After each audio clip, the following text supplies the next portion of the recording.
Welcome to Chapter 6 of the High Poly Control Module modeling tutorial in Maya 2011. At the end of the last chapter, we created this upper mount for the display portion of our control module. And now we're ready to move on and create the actual display. So first of all, let's go ahead and hide our mount by selecting it and hitting our Hide Selection button. Then we can open up our outliner, select under the display folder the shell called display, and click our show selection button, and this will unhide our blockout version of our display. Then let's bring up our concept and take a quick look and see where we need to go. So right away you'll notice once again that the major elements, with the exception of this little asymmetrical detail here and these two buttons off to the right, the majority of this object is symmetrical. So as we've done before, we can go ahead and delete the left side of our model, and this will just let us work on one side of the model to be more efficient. Then with that taken care of, one thing that you'll notice immediately is that we have a large angle at the top of the display, but looking at the front of our blockout, we do not have that angle here. So I think the first thing we're going to want to do is add that right in. Another important structural detail is the rounded front edge, but we do have some geometry to show that. And then also you will notice that we have a nice smaller bevel running all the way around the outer edge. So we'll want to go in and add that too. But first things first, let's get our biggest and most important details in, the first of which being this upper bevel along the top edge. So in order to do that, what I'm going to do is just select this top edge running all the way towards the back, and then I'm going to hit my bevel button. And that's just going to drop that bevel right in there, but it does seem to be too extreme when we first put it in, so let's just dial that within our viewport. Now one thing you'll notice that we're getting here is that it's staying consistent all the way towards the back of the control module. But if we do look over here, you'll notice that the bevel gets narrower at the back of the display. So in order to do this, I think the easiest way is going to be to make our offset as narrow as we want it all the way along, because there are more angles at the back here. And then once we have that in place and we have it the right sort of thickness, and I'm going to just try 0.15 here. That looks a little better. Then what we can do is just delete our history and then come in and actually manually displace the front two vertices to get the effect that we want. And this is just going to be a bit of an easier way to go about it. So let's just take this top vertex and slide it over a bit, and then we can take our front vertex, hold C and middle mouse on our edge, and that's just going to allow that vertex to constrain to the edge and translate along. And now as you can see, we're getting a much more sort of tapered effect, and I think I'm actually going to translate this top vertex over a little bit more just to get a bit more of an angle going there. And that's looking pretty good. So now from here we might as well just go right ahead and drop in our front bevel now. Oh, and actually before we do that, we're just going to want to quad this off, and that'll make our bevel along the top edge much easier to add in. So now we can just go along and select this outer edge, and then once again just hit our bevel tool, and then dial that down until we get the thickness that we want, and that looks to be pretty good. So really quickly we're starting to get much more of a shape that looks like what we have in our reference image. I'm just going to hit 3 really quickly. You'll notice that everything is rounding out because we have no support edges in, but what I'm looking for actually is the roundness of this front edge. I just want to make sure that the shape that we have is going to deform properly when we subdivide, and I think that that shape is going to be adequate for us. So I'm just going to leave that as is. Now, moving right along, I think the next most important thing for us to drop in here is actually going to be this big groove that houses the display. So in order to do that, I'm going to bring the other side of our model back, and I'm just going to use my mirror tool on the negative X, and that'll just drop it right back in for us. Then from here, I'm just going to select all of these polygons that make up the front faces and simply extrude. And then I can use my extrude options to scale my shape inward until I get something that looks like what I want it to. But for the upper and bottom edges, we're going to use a slightly different technique. We're going to convert our selection to vertices, and then we're going to set our translate tool to edge. So we're going to say set to edge, and then in edge mode we're going to choose our center line, and that's going to allow us to translate these vertices along using that center edge. And there we go. We'll just space out the top appropriately, and then we can space out our bottom verts appropriately as well. And just slide those up a little bit more. And I think we're also going to need to space out this edge here, just so that angle looks a little nicer and matches up a little bit more with what we have here in our reference image. Now the next thing you're also going to notice is that the corners at the bottom here are a little rounded as well. So in order to do that, I'm just going to simply add in a quick edge loop that runs around the entire model.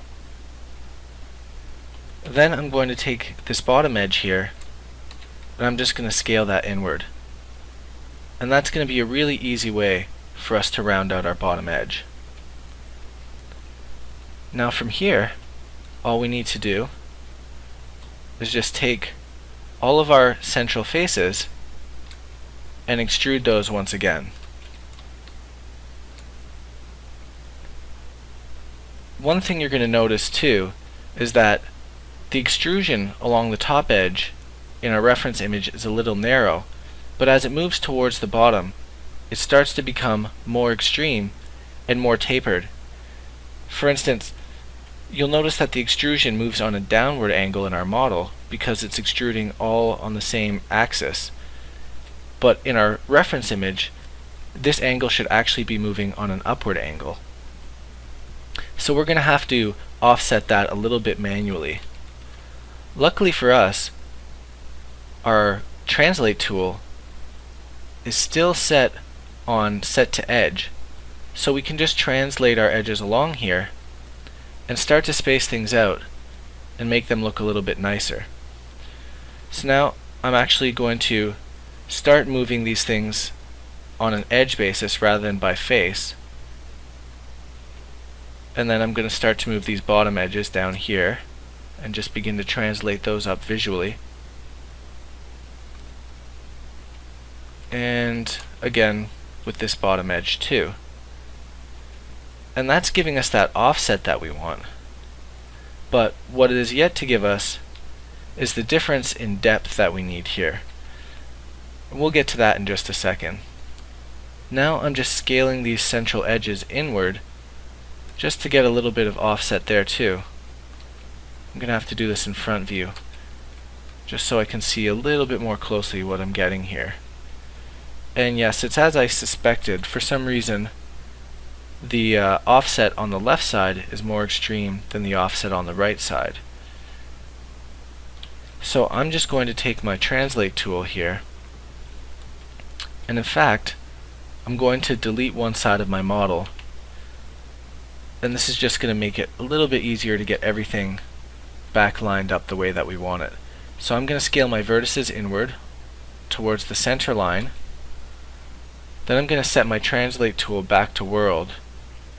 I'm just going to hold X to snap all these vertices along that center axis, and that's just going to line everything back up nice and neatly. And then I can begin to take these edges and start to space them out as well. And also this bottom vertex in the corner here. and we'll just get that one spaced out too. Now, as I mentioned before, the last thing that I'm going to want to do here is get this extra thickness on the extrusion. A very easy way to do that is to simply select all of these polygons, just like so, switch to rotate mode, and then hold D, V, and middle mouse over that top vertex to align everything, and then just begin to rotate this. And immediately you'll notice that this extrusion is becoming much thicker at the bottom here, which is what we want. But we still don't quite have the proportions that I'm looking for. So now what I'm going to do is take my scale tool, and another thing that we can do in Maya 2011 is actually set our scale tool to edge as well. So I'm going to choose set to edge once more, and in edge mode I'm going to select my center edge. Then I'm going to take my pivot point and snap it to that top vertex again, and just start to scale everything inward. And you'll notice that these polygons all scale upward and give us that offset that we want, but relative to this top vertex. So that's a really nice, sort of efficient way to get that shape that we're looking for. So now I'm just going to delete history, set my scale tool back to world, and do the same with my translate tool. And there we have it, that nice extrusion that we're looking for. So now, the next thing that we're going to need to do is add in this deep front groove, because this is also a very important detail. And then finally, we'll add in this faceplate and the actual display. So in order to get this central groove in place, we're once again going to need to get the other side of our model back. So using our merge options, or rather our mirror options, we're going to mirror the geometry on the negative x-axis and bring this back once more. The other thing that I would like to do at this time is you'll notice this edge loop running around the back here is starting to pinch and get a little bit tight there. So what I'm going to do is just space this out at this time too. So I'm going to select everything and then just deselect these front edges, making sure that I have all the side and rear edges selected. Just swing around to the front there. Okay, and then with all of those side and front edges selected, we're just going to do the slide edge tool and drag with the middle mouse and just space this out so that it runs a little more down the center of our side. Alright, now let's go ahead and add in the central groove. So the easiest way to do this is going to be just to create a shape for the central groove and then to extrude it inward. So let's use our offset edge loop tool just to create an edge loop on either side of our center line. Then from there, let's add in one more edge loop, which will represent the top of our extruded shape. And you'll notice that because we have a concentric shape here, this edge loop actually runs all the way around. So now from here, what we can do is just begin to space out some of these edges just a little bit to give us that rounded top part that we want. So we'll just select our vertex and hold C to constrain it, and it doesn't matter actually if either side are exactly the same, because we're going to delete one side afterward and go ahead and mirror it over once more. So now from here, now that we have our shape in place, all we need to do is go ahead and select these polygons and then hit extrude face. And then just use our transform node here and just shove it inward until we get the depth that we want. Now once again, we're going to delete polygons that will be hidden from view. And we're also going to need to clean up some of these loops, because we have a few extraneous loops running around now that we used to create this shape. Also, this extruded detail would most likely not end up in the low poly model, So we're going to want to space these edges out just a little bit so that we can get that offset that we need to get the proper detail in our normal map. So let's select these two edges running on either side and just scale them inward to get that offset that we need. Then what we'll do is select these top two edges and then set our translate tool to edge once more and just set it to this top edge. Then we can just shove that down, set it back to world, and be done with it. Now from here, let's just get rid of our history, move to front view, and delete the left side of our model so that we can begin to clean up some of these loops that we have, and also make it a little bit easier for us when we want to go ahead and add in our control edges in a minute. So now let's just take a look at this for a second and see what we can do. So immediately I can see that if I cut an edge from this top corner over to this corner of our extruded section, that will actually allow me to double click this entire edge loop here and delete it entirely, and then do the same thing to our concentric edge loop over here, and I can delete that as well. And you'll notice that we have a quad here and a quad here, which will make it fine for us when we want to deform things later on. So now, at this point in time, why don't I go ahead and add in our control edges before we add in our final layer of detail with this outer plate and some of these details along the inside of the display. And we're back. All of our support edges are in. The display is subdividing nicely. A couple of points I would like to draw your attention to. You'll want to pay some close attention to all of the control edges around the central extrusion. There are several in there, and the spacing is important in order for us to get this nice effect that we have going on here. You'll also notice that I did add a couple of additional loops just to help round the top out, and that's also important for us to get this nice round shape at the top. The control edges that are used to create these corners here, you will also notice, are concentric, and they run around the outer portion of this display here. They don't come out and break the edge, so that's an important thing to look out for too. Something else you'll probably notice is that on the edges of this bevel here, we have only a single control edge. We don't have a double as we're accustomed to doing. And also on this front bevel here, I've only put a single control edge on the front edge, but a double on the back edge.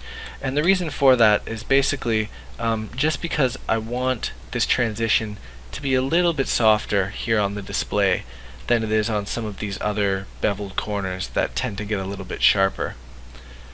We also have a very widely spaced control edge at the back here, and this is just to once again give us this nice round transition. And if we go ahead and look at our display, the extrusion on our display here, these control edges are rather straightforward. They're all just straight concentric control edges. Now lastly, the other thing I've done is I've separated the actual screen of the display from the rest of the display, and the reason I did that is so that we can work on this screen separately without having the work that we do to it continue on and begin to affect the rest of our display. So let's go ahead and move on and add in these last few details. So the first of these details, we might as well get in there and start working on the actual display screen itself. So you'll notice that we have a couple of lips on either side of this extruded part of the display. We have one on the inner edge and one on the outer edge. So let's go ahead and add those lips in. So the easiest way to do that is going to be simply to take these control edges that we already have in place, space them out appropriately, and then just create an extrusion there. So that's what I'm going to do. So let's double click select our entire control edge, then deselect the sections that we don't want, and then use the slide edge tool just to space this edge out and get it a little bit equidistant and a little tighter. Then from there, all we need to do is add in an additional control edge underneath it, and then we can simply double click select the original control edge and then just begin to use our transform component tool to just kind of scale that out a little bit and give us that lip that we're looking for. So here we go, we're going to use the Z aspect of our transform component and just shove that out a little bit. And then from here we can just come back in and add one final control edge up close to it, and if we subdivide we should get that nice lip that we're looking for. And yes, there we go. As you can see, we have our first lip created already. Now from there, to get our second lip, we simply need to do the exact same thing. We'll just select our control edge by double clicking on the edge loop. Then we'll use our sliding edge tool just to space one of the portions of the edge out to a thickness that we like. Right now I'm working on the bottom of the edge, and then I'm going to go along and deselect that bottom edge so that I can space out the top edge appropriately as well. Once again, just selecting the slide edge tool and spacing it out. Then from here, I'm going to go and drop in that very tight control edge next to it, double click on the original edge and go to transform component. And there we go. Then using the Z aspect of the gizmo, I'm just going to shove that out and make sure I get some thickness going on there. And then I can just come over, take my insert edge loop tool and plug in one more control edge just to hold that shape. Now if we go into object mode and then hit 3, once again we'll notice that we have our second lip added in for us there around the actual display. So now that we have our two lips in place, the next thing that we're going to want to do is actually get in there and start to shape out this display. And you'll notice that we already have some edge loops in here. Some of them may be extraneous, so I'm just going to pull those out. And this is part of the reason that we actually went ahead and detached our display, was so that we could get rid of any extraneous edge loops that we don't need that might affect the shape of our display. Now with that taken care of, all we need to do is just take this display and bulge it out a little bit so we can get that nice curve that we're looking for. And what I'm going to do is I'm actually just going to select these 4 inner polygons and then once again use my transform component. And on the Z, I'm just going to bulge this out a little bit. It doesn't have to be anything extreme, just something that'll give it some round shape when we subdivide and allow it to catch the light a little bit. And that's looking pretty nice. Now one thing you'll notice is that we started to lose some of our shape here when we subdivided, and that's because we pulled out some of those edge loops. But now that we've shaped it out, we can go plug those loops back in and it shouldn't affect things too much. So I'm only going to do it to one side and then just mirror my changes over. So there we go. We'll delete our left side. We're going to want to do this with our other section of the model set to 1 as well, so that our edge loops match up exactly. And then that way, when it subdivides, the subdivision will be very close to what we had originally. Now in this case, what I'm going to try to do is actually just go and add some triangles in here. And in this particular scenario, it might just subdivide alright. So I'm just going to go ahead and do that and see what kind of a result that we get. So there we go. Moving back into shaded mode and subdividing on both, and then let's turn off our wireframe. And we're pretty much getting a nice result along the top here, which is what I expected.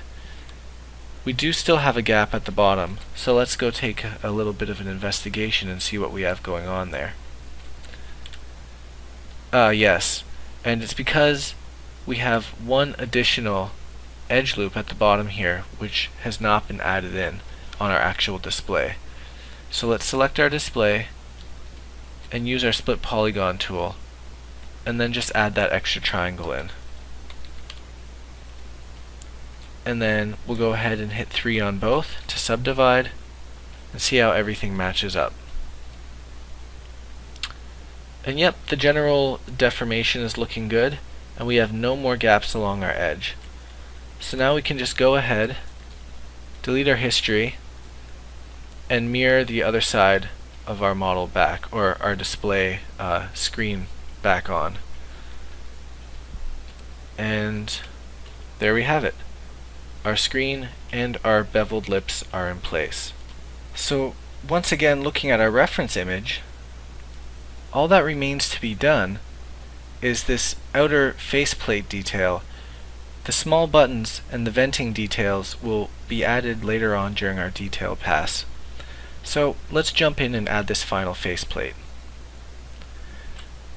So as we've done in the past, the easiest way to do this is going to be to select some geometry that we've already created and then choose that as our method of creating our actual faceplate. So I'm going to duplicate this model and isolate it, and then from here I'm just going to go along and take a look at what I can use to create this faceplate. So immediately it seems that I'm going to want to select just about everything right up to the edge of this extrusion here. So I'm just going to double select this loop and then also double select this second loop here. And then looking at what we have, that should be enough. If we transfer our selection to faces, we should have just about everything that we need. I'm just going to move in here and deselect some of these extra faces that we don't need. And this should just about do it. So now from here, I'm just going to detach those polygons, delete history, and then delete everything else. And that's just going to leave us with our faceplate polygons. Now the great thing about this too is we already have several of our support edges, and we have the same support edges that were added to our original model, which means that it will deform in the same way when we subdivide. So now all that remains to be done is to simply unhide the rest of our model once more, center our pivot, and then what I'm going to do is take my translate tool and set it to face and just choose a specific polygon to set it to. And from there I can just visually offset this faceplate ever so slightly, which will give me this thickness that we have within our reference image. I can then double click select the outer edge loop, extrude edge, and use that same offset to bring that edge down into contact with the rest of the model. Now the last thing I need to do before I begin to add the final support edges is to create this angle that we have that's asymmetrical, and also to round out this bottom corner. So to round out the bottom corner, all I'm going to do is take some of these edges that I have here and just space them out using my sliding edge tool. Then what I'm going to do is the same thing over here. Select my slide edge tool and space this out. And then from there what I can do is select the vertices on this bottom corner, take my translate tool, and this time set it to edge, and just select the edge that I would like to translate my vertices along, and then just translate those vertices inward to round that corner. Now, to create this angle on the other side, I'm going to have to look for a slightly different technique. So, in this case, what I'm going to do is I'm actually going to, hold on, let me reset my translate tool back to world. I'm going to take some of these vertices and translate them upward to create this angle. You'll see why in just a second. So I'm going to select this vertex, and then I'm going to hold C to constrain it to this edge and slide it upward. And then once again, I'm going to grab these bottom vertices here, except in this case, I'm going to take my translate tool, set to edge once more, and in edge mode, I'm going to select this outer edge. Then with my vertices still selected, I can translate everything upward. And right away you'll notice what that does is it creates this angle for me, while still keeping the inner shape the same. And that's exactly what I'm looking for. The other great thing about this is that I have a control edge on either side already. So when I do subdivide this, it should help to keep this shape for me. Now the last thing I'm going to do is just take this vertex here and translate it back over while constraining it to the edge, just to get rid of some of this pinching that I've got going on here. And with that all taken care of, all that remains is to once again add in a few final support edges, and we'll be ready to move on to Chapter 7, where we will work on our keyboard.